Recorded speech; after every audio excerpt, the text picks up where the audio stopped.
শেষ হয়ে গেছে। বলকের বাদশাহ ইব্রাহিম ইবনে আদহাম বলতেছে, হে ভাই, মসজিদে জামাতের নামাজ শেষ হয়ে গেছে। ওই আগতক শব্দ করছে।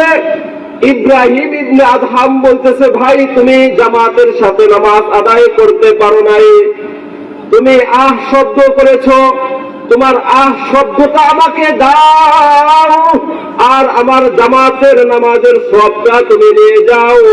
ওই আগতক বলতেছে, ভাই কেন আমার শব্দ নিতে চাও?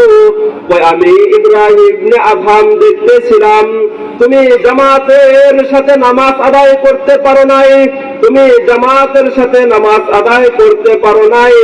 আমি দেখতেছিলাম আল্লাহ তাআলার একদল ফেরেশতা এসে তোমার শব্দটাকে একটা নুরানি চাদর দ্বারা পুতলা বানিয়ে আল্লাহ রব্বুল আলামিন প্রথম আসমান, দ্বিতীয় আসমান, তৃতীয় আসমান, সপ্তম আসমান পর্যন্ত চলে গেছে।